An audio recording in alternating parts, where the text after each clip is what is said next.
What's going on, everybody? Welcome back to the Created Studios podcast. I'm your host with the most, Jordan Mode, and today we have a fantastic guest, the one, the only, Jon Wisecarver. Jon, thank you so much for coming and do this with us today. Dude, it's my pleasure. Happy to be here. I know we've been talking about this for a hot minute, and I know I know you've been so busy out on the road with Leilani and everything you got going on. So I'm so happy you had a day off to come do this. Yeah, me too, man. It's nice having a weekend off that I can catch up and do fun stuff like this. A weekend off as a musician, man, you made it. Seriously, this is my annual vacation this weekend. Yeah. And you decided to come to Franklin, Tennessee to hang out with your boy Jordan. I did. I heard it's a hot vacation spot. Yeah. So yeah, we do good travel packages. Airfare included, the whole nine. yeah. I definitely flew down here. So Jon, so for people who don't know, why don't you give a little background of who you are, what you've done, and kind of what you're doing now? Yeah, so I got into farming as a young kid. Hold on, what podcast is this? This is the music one? Yes. Okay, I got into music. Just as a young kid. I was never athletic, as you might be able to tell from the shot. And oh, come on, you look good, man. Thank you. But it's something about creating, and I would always draw a lot. Yeah. And so any sort of artistic expression was something that started at a young age. And then I was 13, and my dad got me my first guitar. He was a guitar player when he was younger, and so that was meaningful to him, And I just kept going after it any way I could, any way that made sense in the moment. But fell in love with guitar, and and then did that. Start joining some bands. I played in the jazz band in high school, which was great because it really taught me a lot. Just some basics, a little bit more theory, just kind of kept going from there. Heck yeah. So let's dive into this. So when you said you got your first guitar from your dad, what was the first guitar you ever got? First guitar I got was a Mexican Fender Strat. Oh, let's go. Okay. I still have it. Yeah? It's actually been on every record I've ever done. So it's like your go home guitar. It is. Almost lost it. Like the guitar has literally been through hell and back with me. Oh wow. So back in 2007, I moved to Connecticut and joined a band that was touring. Weird place to move to join a full-time band, but... What part of Connecticut? New Haven. Oh, okay. Yeah, I've been out to Brookfield and New Haven a few times. Okay, yeah, right on. Yeah, so I lived there for like 8 years. But the first month I was there, we were doing this tour through upstate New York.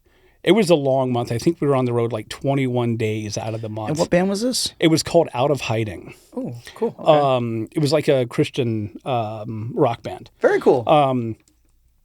And we're heading back. We're in upstate New York. Our bus catches fire. Oh, no. We're in the middle of nowhere, and it burned to the ground. Oh, wow. Burned to the ground, yeah. There was nothing left but like a frame and tires. Somehow the tires survived. So what do you do? Like, what happens now? Like, what? I mean, like in that situation, I'm like calling AAA or something. I don't know. Well, see, we were in the middle of nowhere in upstate New York. Between everybody, the band and our crew, we had 3 different cell phone services, none of which had service.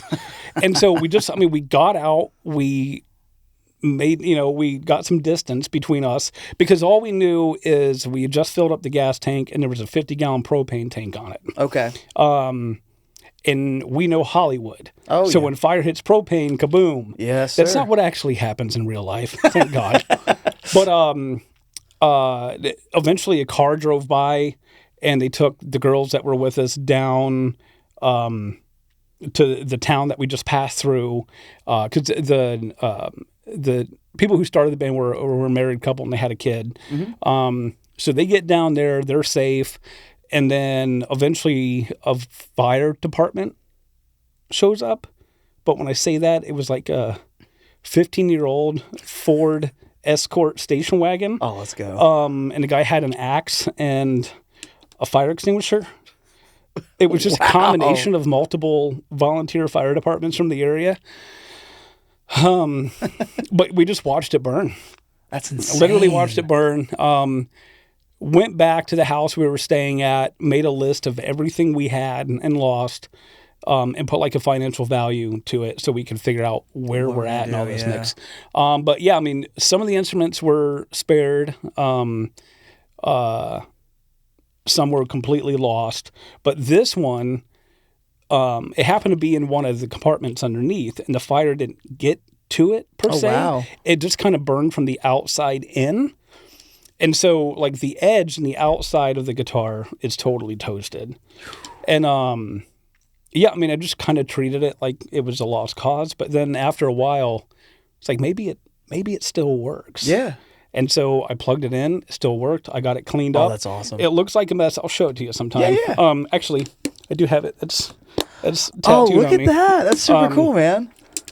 But yeah, so that's my first guitar, and never getting rid of it. Yeah. If if Fender ever wants to build the Wisecarver custom shop, I'm going to give them that and say good luck. You heard that, Fender. Let's make this happen. Come on. You know my boy John. He's good at what he does. So John, that's a killer story. Yeah, I love good wild. killer tour stories. So when you first got your guitar, do you remember like the first like band that you heard? You're like, I want to do this for a living. And like, do you remember the first or maybe it was the first record or first show you went to? Like, what was that? And so, like I said, my dad was a guitar player, and he had an extensive record collection. And as soon as he realized I was getting into music, he would sit me down and make me listen to records. Okay. And this is like early mid-90s. Well, I guess it was midnight. It was like 95, 96. Nice. So now that I'm into guitar, I'm starting to explore the bands that I want to hear. Yeah. So from him, I'm getting Hendrix and Clapton and Stevie Ray Vaughan. Let's go. Jethro Tull was his favorite band. Really? And then but now, like, I'm getting in high school. And, in 91, we had that year with Metallica's Black Album, Nirvana Nevermind, Pearl Jam 10, like all these incredible records that were still really hot at the time. And so I started to get into them and hear all these different sounds, because I heard growing up, if you want to play guitar, start with an acoustic. Yeah. And learn how to. It's like, no, because an acoustic guitar and electric are two very different animals. Yes. The electric, you can explore different sounds, and that's what I was into. And but yeah, I mean, it was just between my dad sitting me down and hearing all these sounds that an electric guitar can do, and then finding my own albums to listen to that were more, like my era. Heck yeah. But yeah, because I can't, I mean, I will say, and this is probably common for maybe more people my age, but Smoke on the Water was the first song I learned. Me too. I mean, it's such a cool riff, and it's an easy riff. And you feel like a rock star playing it at like 8 years old. Seriously, like, yeah. And then I just, I just kept exploring the instrument. And then in high school, there was a guy named Phil Markins, incredible guitar player. Like, he was a senior by the time I got in. It's like, but that guy is cool. He plays guitar. I want to be like him. Ended up being in a band with him for a while, which is cool. We became good friends. But I remember the day that he showed me the pentatonic scale. Yeah. And then it was just game on. Heck like, okay, yeah. now I understand something more. I feel like every guitar player has that story of when they first learned the pentatonic scale, and and they're like, "Yep, I changed my life forever. Now I'm a shredder." yeah. I went from basic rhythm to like now I'm shredding. Dude, it's so funny because I kind of started the same way when I got my first guitar when I was 8. It was an Ibanez Geo. Obviously lefty, always impossible to find a good guitar. But, my dad bought it for like $100 or something like that from a pawn shop. And I remember I was a diehard AC/DC fan. Oh, yeah. And I remember I'm like, I want to be Angus Young. And they signed me up for guitar lessons. And I remember just sitting there trying to he was teaching me all the chords or like all like the basic strumming patterns. Like, can we forward this up? I just want to learn how to play Back in Black or whatever it is. And he goes, you're not going to know how to do that unless you learn this. So out of spite of my guitar teacher, I was like, I'm going to get really good at this overnight. So he has no choice but to teach me AC/DC. Yes. So I did. I Nice. spent like a week really it was like probably 2 or 3 weeks where I was really trying to master the hand techniques. And he Yeah. comes back and he goes, "You learned that really fast." I have I'm a like, goal. "Good. Teach me AC/DC now." Yeah. Nice. Nice. So now you're in high school. You're rocking out. You're kind of figuring out your bearings and so what was next for you? So like, did you ever go to college, or did you end up just going, "I'm going to join a band and start rocking it out"? That was it, man. I mean, my whole school career, I was a nerdy kid. I got great grades. And high school, my whole career, like I played, I started playing saxophone when I was in like 6th grade. Okay. And then when I got into high school, being born and raised in Columbus, Ohio, I was going to go to OSU, which their marching band is an all brass band. Yeah. So I switched to brass, and I'm playing like a ton of different brass instruments.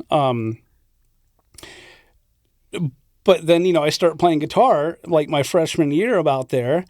And it's like that started to become more and more important. I'm like, okay, I can go to college and play this trombone, or I can keep playing guitar. There it is. And so my senior year, like, whether it was good or bad, I just sort of floated through.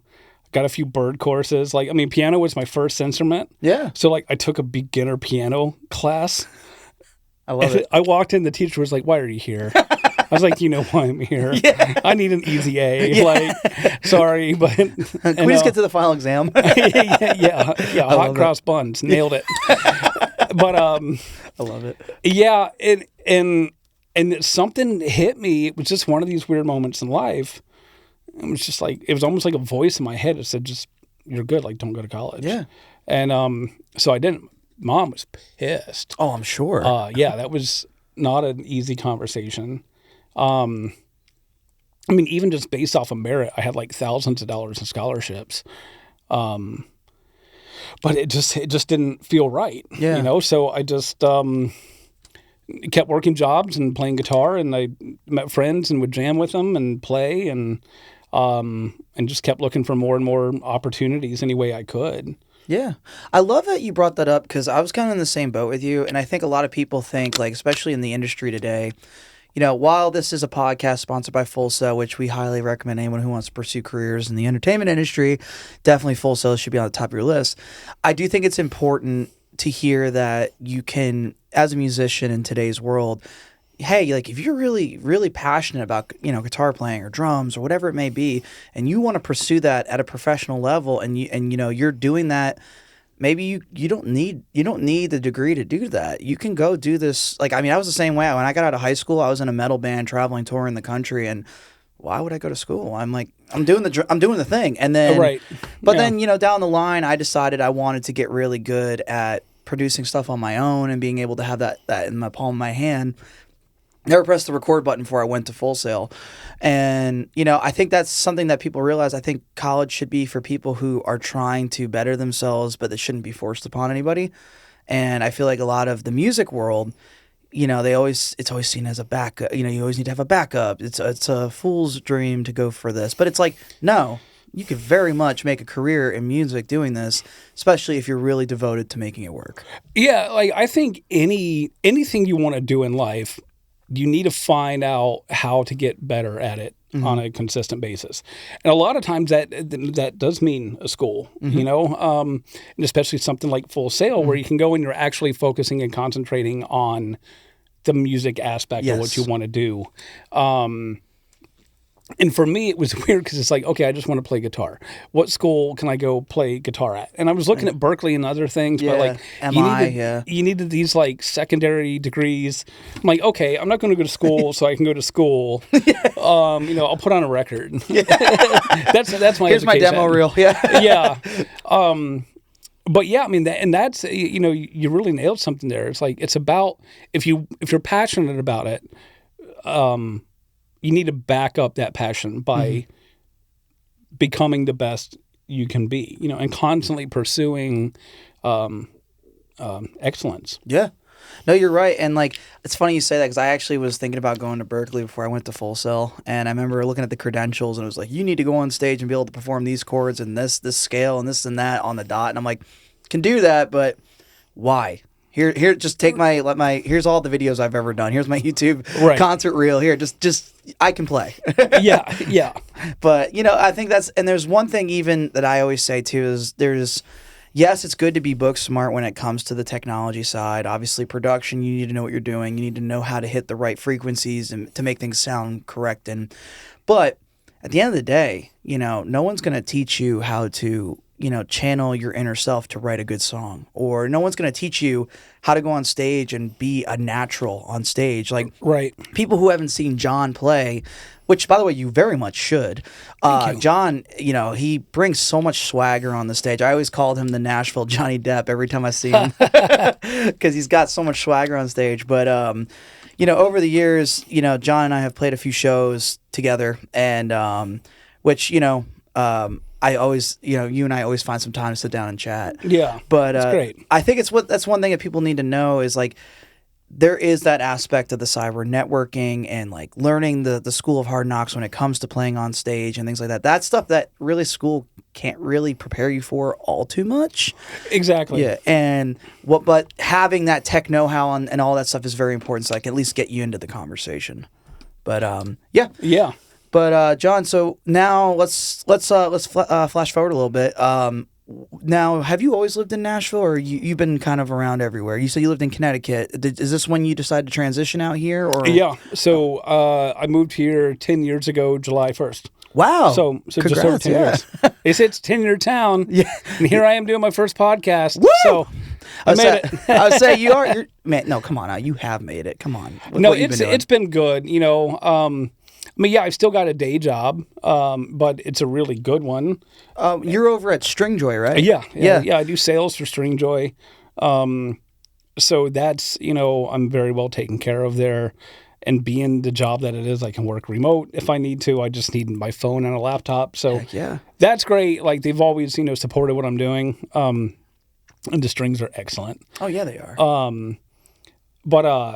But yeah, and so I moved here. I didn't really know anybody. And what made you decide to come here? So it's funny because I used to hate Nashville. And really? It was more of like this. It was, it's now the biggest music city.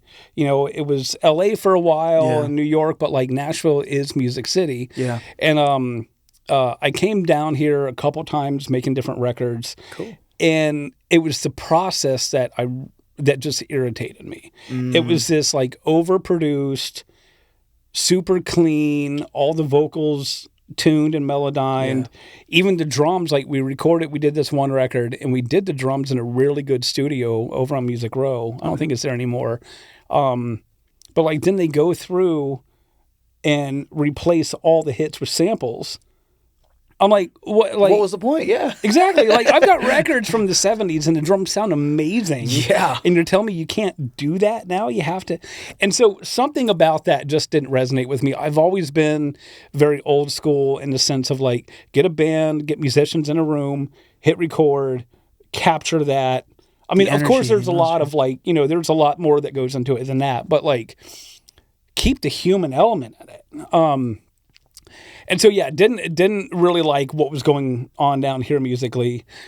And then something hit me. It just, I started to feel this like, this pull inside that it was time to go and time to move on and do something else. And there's kind of a low ceiling in New England anyway. That's fair, yeah. The band I was in, we were doing 160 some dates a year. That's still pretty good. In New England. Like we couldn't get out. Oh yeah, you can't break out of that. Yeah, we couldn't break out. Yeah.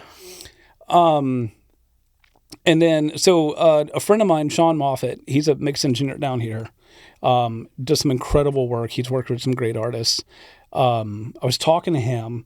I just threw it out. I was like, dude, if you know anybody who needs like session work or a touring guy, like let me know. Mm-hmm. And he's like, I do, but they're not going to talk to you unless you're here.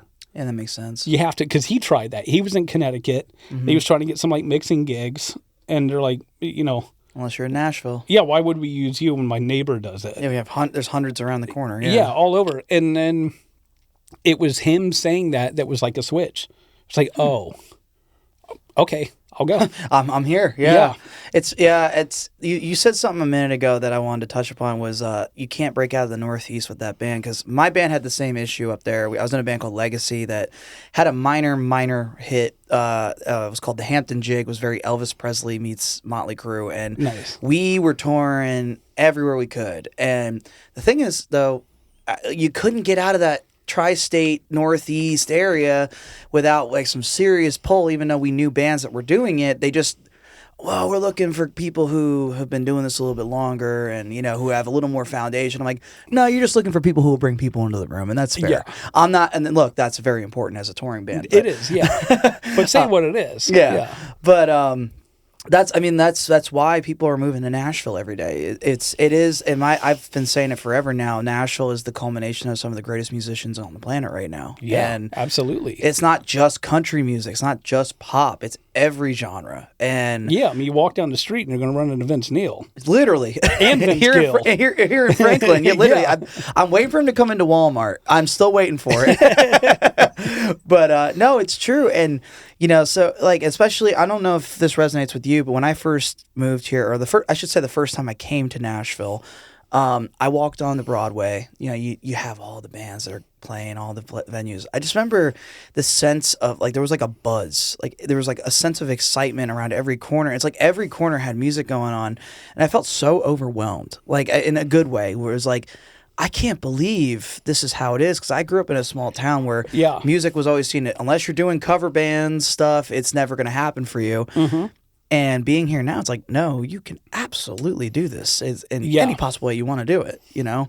Yeah, it was, that's exactly how it was with me. And then the people I started to meet, and like, this is no way name dropping. It's just like the experience in Nashville that just blew me away. I did the same thing. Like, I went downtown, and it was very different 10 years ago than it is now. I can't stand it now. Oh, I know, it's awful. No offense to my friends, but 10 years ago it was so much better. That's when I got here. It was about 10 years ago, and I was like, yeah, it was fun. Now I'm like, it's like, you could find parking on the street. Yeah, it was and free at the Titan Stadium for a while. Musicians were incredible. Yeah, it was great. And so and then I started to get connected with some different people, and I would hang out at Soulshine Pizza. Oh yeah, rest in peace. And became very good friends with a guy named Kenny Olson. Kenny was Kid Rock's player for like the first 10 years. Okay. For like the good years. True, like, yeah. He played Woodstock and Super Bowl and all this stuff. And to me, that was a sense of like, I meet this guy who's a rock star, but he was just like a dude. Just hanging out. He was running this open jam, the Soulshine Family Band. But then you would never know who's going to be there. Yeah. So like jam with Jack Pearson there. Nice. Mick Mars. That's so cool. Yeah, so like meeting all these guys, did a music video shoot a while later. And I'm like hanging with Billy Ray Cyrus. Like we're drinking beers and hanging out. And it's like, this wouldn't happen anywhere else. No. And so, and then you start to realize that like these guys are really our colleagues. Yeah. You know, they're not this distant. You can't approach them in any possible way. No, they're very much like, hey, what's up? How you doing? The best musicians I've met have been the nicest people, the most down to earth. It's like, okay, this is why I do what I do. Yeah. This is why I play, because you get to meet some great people. Yeah. You get to learn some killer stuff, and then you get to go on stage and play music, which is the best. That's why you do it. Yeah, yeah. Like, what's cooler than that? And so, like Nashville, and I say this too. Like, Nashville is the best, because this is something to think about too. Like, it's the best town to be from as a musician, because, like you said, everybody's here. Not only is everybody here, but like, you can find recording studios in a Walmart in Nashville. That's crazy. Oh, is that a Created Studios plug? Yes. But I mean, it's amazing that the network of people. But I will say, like, overall, as an original artist, it's a terrible town to play in. Oh, it's horrible. It's so bad. I hate to down it too. You know, John and I both play in our respective original bands, but like, They always, I think Lizzie Hale said it best at one of those rare hairs, or it was the Rockwell residency where I happened to like say hi, get a chance to meet and chat with her. She was like, you know, the one thing that I think a lot of these original bands don't think of is like, it's great to be located here in Nashville, but the ones that do really well are the ones that are saying they're from Nashville and touring. Yeah. But to play here in Nashville as an original band is really, really tough. It's tough, and it's a waste. Yeah. You know, I mean, I even see bigger acts that come through, and they're either in smaller venues. Like the Cobra and things like that. Yeah. And, like, you know, when Zakk Wylde comes through, like, the best he can get is Exit In. Yeah. And I was actually kind of surprised. So I went to, I got to go to the Metallica show when they came through. The Nissan? Mm-hmm. And like, it wasn't packed. No. And I look at videos of every other show and it's packed. Yeah. It's just Nashville. It's so oversaturated and it's really not that big of a city. It's tiny. Yeah. And especially for us who grew up in, like, been in New York City or lived in these bigger, you know, areas, Nashville is extremely tiny. But and like, as far as I know from statistics, the amount of people that are in Nashville at any given time is more than twice the actual population because of tourism. Yeah. It's something like 14 million people a year. Oh, wow. Are tourists here. Which makes sense. The city is only like 700,000 people. Yeah. So it's crazy. So, and you know, all those tourists, they don't want to come see your live band for $10. They want to hear the music they've heard 1,000 times. Yeah. Yeah. And they got 50 bands on Broadway for free. And they're sitting there going, whatever you want to play, let us know. We'll do it on the dime. And it's crazy. And no disrespect to anybody who calls that a career. You know, everyone out on Broadway, you are amazing. They're at what you working do. so hard. They're grinding. Hard working musicians. Yeah, they're killing at what they do. And last or 2 weeks ago, we had my buddy Daniel on here, who's in a local band, and we were talking about this whole idea about how the idea of the guitar god. You know, like we talk about guys like Zakk Wylde or Angus Young, Eddie Van Halen. That idea, the modern day guitar hero, seems to not be really as existent as we thought as it once was, because we were talking about how it seems like guitar might be on the decline a bit, and I was wondering if maybe that's accurate, if it's because people are more tuned in on like, I want to be an influencer, or I want to be a TikToker, or I'll just be a singer because it's a lot easier for me to do this than have to learn an instrument. What do you think? You know, I think the guitar gods came from a place of innovation. Mm-hmm. Eddie is a great example. Yeah. You know, even people like Jason Becker, who would, you know, really translate classical into guitar. Beautifully too. And so, like, there was only one Jason, there was only one Angus Young, there's only one Eddie Van Halen. Mm. But now, fast forward to 2025, and there's 1,000 guys who play just as good, weirdly just as good, and sometimes better. Now the difference is they didn't develop that technique. They didn't write those songs, but they might be able to play them cleaner and better. So there's very few, and I don't think guitar is on the decline per se. I just think the guitar god concept maybe is because there's shredding has become easy. It's the norm. It's so weird. Yeah, it's the norm. It's like, now write me a good song. Write me something that's going to get me goosebumps on my you know, my skin and stuff like that. Because last night we had a release party here for a band called Butter and Grit, country duo. Okay. And they literally have one guitar, two vocalists, and every time they would hit, and it was very basic, like very minimal style stuff, but they would sing like it was so tuned perfectly. Like they just played off each other so well. You had goosebumps the entire time, and you're like, where is that in rock music today? And we will get to Leilani and what you're doing now here in a minute, because I do get goosebumps when I see your stuff and hear your stuff. Thank you. But you know, I think the reason why that whole conversation started about the guitar god is I do think a lot of people focus on the you know, the technical side of it, and they want to be precision based and they're really good. But the one aspect that I know you know very well, but a lot of people don't know, where is the stage presence? Where is the look. You have, like when people go to a show, they're not looking for their best friend Kyle who works down the street at a video game store playing guitar on stage. Right. What happened to the look and the image? What happened to being this larger than life character? And a lot of people don't get that anymore. Like, well, I play guitar really good. It's like, yeah, but where's your stage presence? Where is the look? Who are you? Yeah. I mean, because, at the end of the day, you're still an entertainer. Yeah. So entertain and look the part. Even if it's $10 to come to your show, am I getting $10 worth of value out of that? Like, right. I could spend $10 and go to Up Down and get a pizza slice and listen to Def Leppard on the radio. Yeah. Like, give me a reason to come out and see you. And that's something that I think reason why you and I first connected so well, because you and I both dress to the nine when we do shows. And your stage presence is unbelievable. You're being too nice. But that's the one thing I think people tend to forget, and especially in today's world. Like I love like the Jake Kiskas and stuff like that, the guys who are really trying to keep that vibe alive with the guitar gods. Yeah. But I do agree with that. I do think it's like we need to have that come back to rock and roll or just music in general, of the look, the vibe, everything, where it's not just so automated and streamlined, Right, yeah, because I think that's what happened is rock in general got really overshadowed by pop and R&B and country. But I just saw something the other day that like rock is trending higher than country right now. Really? And you know what I attribute that to? Most country bands are just rock bands now. Bro country. Yeah. Like all the big ones are like rock music. And so now I think a lot of those fans are like, oh, like, okay, now I can listen to this because it's basically country. Oh yeah. But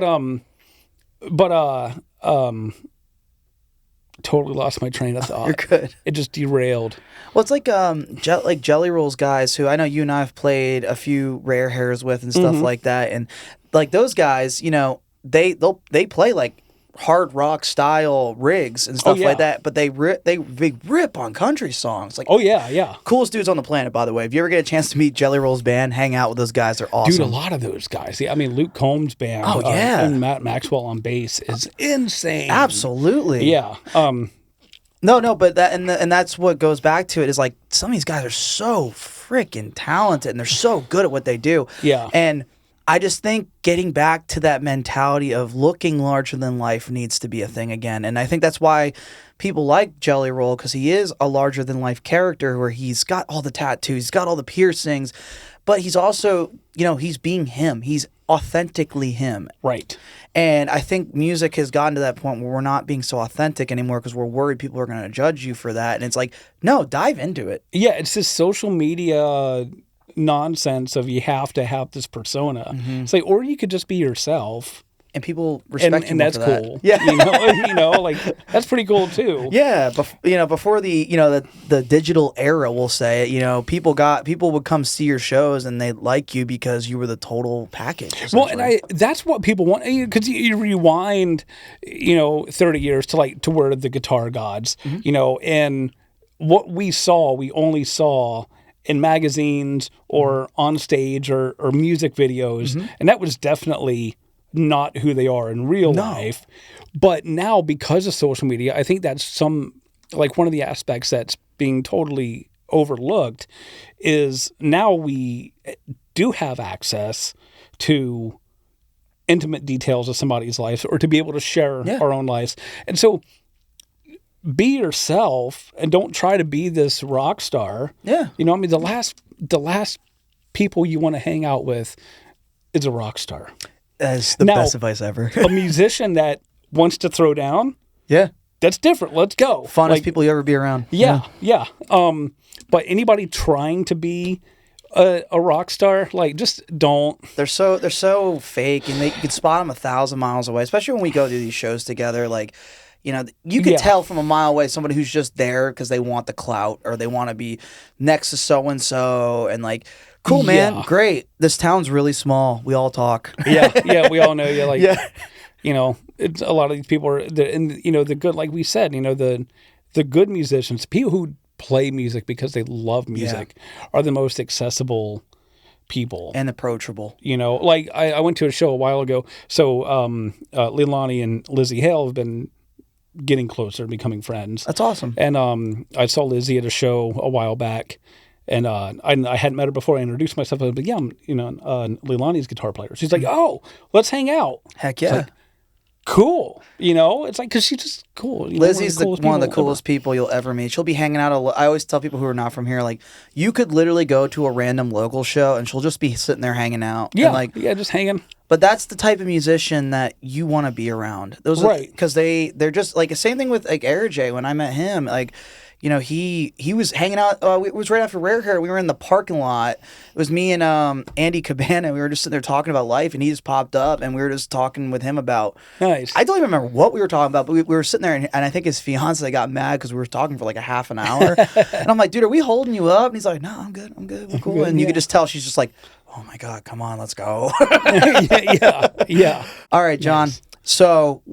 We've covered a lot of bases here, which is what I love about the show, because you and I get to talk, we talk a little bit when we're at shows and stuff, but never like this, where we get to sit down and hang out. Yeah, which is just great. A nice uninterrupted. We're not backstage and the loud. Yeah. Someone's yelling at you, get on stage. No. Yeah. But so now you're now the guitar player in the band Leilani Kilgore, and I know you guys are touring like crazy, at least from what I'm seeing. And you guys have played with Buddy Guy. You've done stuff you said with Limp Bizkit, and I would love for you to dive into like those experiences if you'd like to, and then kind of how you kind of got the gig. Yeah, so networking is the name of the game. I think we touched on that a little bit, and Leilani being a guitar player here and myself, like we knew of each other, and then at some point she reached out on Facebook just looking for a guitar player and a bass player. So I hit her up because we'd already been talking about jamming or doing something, and I was like, this is a perfect opportunity. Yeah. So I hit her up, and that was crazy to me because I figured she knew everybody in town. So like, why would she put out a random Facebook post looking, but I was like, let's go. And, hit her up, and, she sent me the music, did the first show with her, and there was just this good chemistry on stage. And that was a little more than 4 years ago. Wow. And, and just start, really supporting her and her vision and her dream. And she's just absolutely killing it and growing so much as a songwriter and, finding her voice in the industry. But she started primarily as like a blues guitar player. Yeah. And, there's this group of like female blues guitar players that were up and coming and doing their thing. And she was, I think, like hosting a blues jam in San Diego, and for a while as a kid, it's like a 16-year-old or something. That's like a humble brag. That's pretty cool. Yeah. No, she's done some very cool stuff, and been exposed to a lot of great music, and some different opportunities arose where she got to know a lot of people in the camp with Buddy Guy, and so every January he was doing this residency at his club in Chicago. Yeah. And he would have, like every week, he would have different artists come in and open up. That's so cool. It's very cool. And so the first time we did that, I want to say was maybe 2021 or 22. Because I was still kind of new. And then our bass player, Josh Rice, that was one of his first gigs. That was one of his first gigs with us. Yeah. That's incredible. Yeah. What a first gig. I mean, 'cause it's so cool. Like, it's this very cool club right downtown Chicago. And, getting to do that, to play his stage, and it was a great response from people. And then I go and I'm sitting at our designated table next to this glass display of all his Grammys. Oh my gosh. And then he comes up and does his thing. And the first year was still a little close to COVID, and so they were, he was keeping his distance and stuff. But the second year we did it, we got to talk to him a little bit, and he had such a passion for up and coming artists, to give them the opportunity, and he was telling us stories of what he went through, and That's amazing. He went through some terrible stuff, you know, and but he fought through it, and obviously he's a legend. He's still kicking. Well, and he's such a good guitar player. He's so much fun. Like, and his thing now isn't even his guitar playing; it's just his personality that comes out. Like, he's just joking. You can tell he's that age where he does not care. He's like, this is my show. That's goals. I'm going to do what I want. And it's like, all right, dude, I love that. But yeah, man, we did that for a couple years. And did you get I know this is totally off topic, forgive me, but did you ever get a chance to see that movie Sinners by any chance? no, it's kind of new, right? Yeah, so Okay, I haven't seen it. apparently I doubt it's really this based off, but it's apparently loosely based off of Buddy Guy's like origin story. And Okay, so I I need to looked see it. into it because I'm like, because at the very end of the movie, they cut to Buddy Guy in his venue in Chicago. Yeah. And not to ruin it for you, but then like obviously I've heard. it's a vampire movie, but Yeah. these vampires show up from when he was like a kid, and they're like, we can make you immortal if you want to, and he's sitting there with like a glass of whiskey, and he's just like, man, I've seen enough of this. I don't need to live forever. And I'm like, man, that hits so much at home, like who he is. But such a good guitar player. Yeah, he's fun. Sorry to go on that No. weird rabbit trip, but so I remember when I saw you post that picture, I was so jealous. Like, that's so cool, dude. But you've also played with some other guys though. You've done some stuff. You said like Limp Bizkit and a few other things. Yeah, so as we were growing as a band, so we got I guess it's been more than a couple years now. We brought in David Keith as our drummer. Love David. And He's a great David's dude. amazing. He's playing with Richie Blackmore. He's playing with the Nelson Twins. We got to get him in here for a podcast. Oh yeah, you do. He's I fun. love David. Yeah. Man. He's such a good guy. But like at that point, we actually felt like a band. It went from like Leilani and Hired Guns to like, okay, this feels like a band dynamic. Family, Now, yeah. she's very much the artist, and she's the boss, and we all respect that. But she also very much respects us and our input, and it's had that family unity. Yeah. In fact, we're all moving in together, so it better. Heck yeah. Yeah. But so yeah, as we're growing, she's starting to reach out and expand, and she reached out to Sturgis about booking us there. And so that was back in 2023. And we got booked at the Buffalo Chip stage, huge stage. That's awesome. And it was us, Lita Ford, and Limp Bizkit that night. What a show. Limp Bizkit. What a show, Dude, man. Dude, Yeah. it was insane. Fred comes out and like every link of his gold chain was at least as big as this bottle. I think it lasted 2 songs because it was this massive gold chain. But like so many things that we're just standing there in awe. Like, why are we here? Yeah, but it's like oh my gosh, it reminds me because like our buddy Zach in the band Guillotine, they play that pretty frequently, and some of my buddies like Strike Lightning, I think is playing there soon, and Ratchet Dolls or Kevin. If you're listening to this, Kevin, you need to come on the podcast too. But Kevin, he plays in a glam rock band. Called the Ratchet Dolls, and they're I don't know if you've ever heard of them, but dude, they're taking some serious traction right now, and they're going overseas to do a European tour. But he tells me every time that they go to Sturgis, it's such a wild experience because, like, yeah, you might be playing a small stage or a bigger one, but it's just the people you run into. It's like, 2025. Do you expect to see a stage where you have Limp Bizkit, Lita Ford, Leilani Kilgore, and it's like all in one bill, and it's like, what is life? Right. Yeah. Yeah. It was insane. I mean, and what a great opportunity. Yeah. And the crowd loved it. It was a really great response. And we just, and that's it, for any, I'd say for any up and coming artist, it's like the only way you're going to fail is when you stop. Yeah, that's a good point. That's it. You just got to keep going because you never know what's around the corner. Because, like, honestly, 2024 was terrible for us. We hardly did anything. We had a few dates here and there. We did a little rundown through Florida. It was a rough year. Management dropped us, blah, blah, blah. But it inspired a really good record. That's what I love. Yeah. Yeah. So she wrote some really amazing songs, and we worked on them and worked out a lot of things as a band, and we just tracked that at Sound Emporium back in January. Heck yeah. That'll be coming out in October.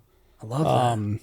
But, and that's the thing is like, you're going to have a bad year. Like you mentioned, AC/DC being a huge influence. They have some terrible albums. They really do. They do. They really do. But today they're still selling out everything. Like they don't even play venues anymore. It's like, just give us a Football giant stadiums. field. Yeah, just a field. Where stadium. Where can we plop this down where 50,000 people can show up? Yeah, but I mean, they've had bad years. They've had bad albums, but they didn't stop. They kept going, and that's the name of the game. Like, do what you love. I think you and I had that conversation last year because my band, The Hungry and Dangerous, went through the same thing. We got dropped from our label and our management last year, and we did a tour that we put together ourselves and had to fight through that tour with our buddy Will, Sleeper Signal. Yeah. We basically had to fight through that just to get the venues because we were doing all the promotion ourselves. We were doing all this and that.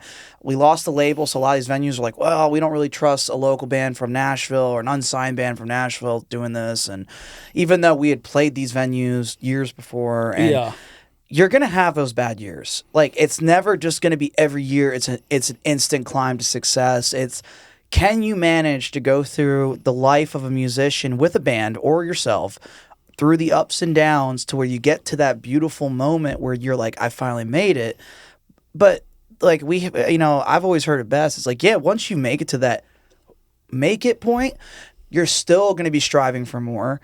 And also you're going to realize I guess I just enjoyed the journey. And that's what I should have been more focused on. Not why am I not playing arenas? What do I got to do to get there? It's like, no, enjoy the ride, because everyone's ride's different, but it takes you through this beautiful moment. And when you finally do get there, you're just gonna remember all those ups and downs and left and rights that got you there. Yeah, I mean, it's like when I mentioned becoming friends with Kenny Olson, one of the things that really stuck out to me is like, this guy is doing the exact same thing I am, working on finding session work or live gigs or whatever. It's like he's at a very different level, and his history is a lot cooler, but like I thought that was the coolest thing. It gave me so much more confidence of like, okay, like we're all doing this. Every band out there is still, you can see a band that's selling out arenas, but they had to work for that. They still had to work for it. Yeah, never take anything away from those guys who are doing this. No one in this industry is an overnight success. No. It just, and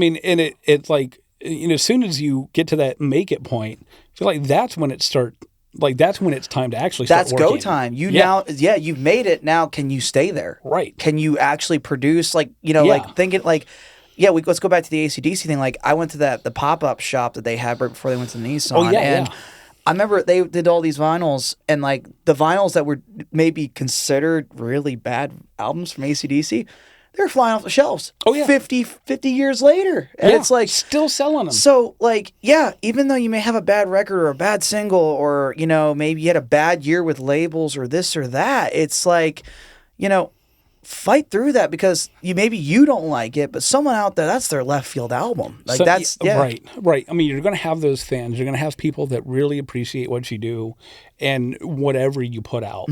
They're going to appreciate it. They're still going to support you with it. Absolutely. Yeah. John, this has been so much fun, man. I'm so glad that we had some time to do this, because I've been since we started the Creative Studios podcast, you were one of my first guys on my list. I'm like, how do I get John in here? Always love chatting, brother. And obviously, I want to talk before we end the show. Where can people find you? And I know we just listened to your newest single, Leilani's new single, in the Dolby Room, which sounds phenomenal. If you haven't checked it out, he's probably going to plug it here in a second. But where can people find you, and what do you got coming up? Okay, so like my personal Instagram is just Jon Musicman, Jon. And like a lot of the work with Leilani, just Leilani Kilgore. Good luck spelling it, and we can put it in the notes below. We will. But yeah, she worked really hard on this record. It's coming up. All her socials are just that, just Leilani Kilgore, LeilaniKilgore.com. That record's coming out in October. There are a few singles out. The latest one is Early Grave. Fun song. Oh, it's fantastic. Thank you. Yeah, no, it sounds great. It was great to record, and so everything is on LeilaniKilgore.com. Awesome, man. And so you got a new album coming out in October, you said, correct? Yep. Is that news, or should I not say that? Or No, Okay. it's yeah, we can say it. Yeah. okay. And I just said it. Yeah, I'm just making sure because when this goes live, you'd be like, "No, we're gonna X that out." Are you guys planning on doing even like more music after that? Or are you thinking about hitting the road, or what's the plan? Oh yeah, we're gonna get back in the studio. We want to do another EP and actually do a couple covers. Love it. And like record those live in the studio and have video and everything to go with it. So that's gonna be happening at some point this year. Like right now, we're kind of in work mode. We want to be doing a record every year That's the way to do and it. touring as much. We just signed with a new booking agency. It's a smaller agency, but this guy and Dustin and his wife Angela are just very hardworking. And so, yeah, we want to tour as much as possible. We will be having a big release show here in town. Heck yeah. TBD. Yeah. But yeah. So keep an eye out for that. I love it, man. John, thank you so much for coming in and hanging out with us today. And if you guys are in the Nashville area, go check this guy out. Support local music. Support original music. Stream their music. Do anything. You have no idea what a like, a reshare, a comment will do. It goes a long way. It goes a very long way for original music today's world. I know there's probably a million artists that you love that are selling out arenas everywhere, but there is a lot of really amazing music being made right now, and that's why this podcast exists, is to highlight and showcase every facet of the entertainment industry, of people who are doing it at the highest level to the people who are doing it at a working man level or anywhere in between. And go out and support your fellow friends and your creatives, because they need it. We all need it. And John, we love you, man. Thank you so much for being here for this. Absolutely. And that'll be it for this episode of the Created Studios podcast. Be on the lookout for the next episode next week, and you can always come in and hang out with us here every day at Created Studios. We'll see you next time.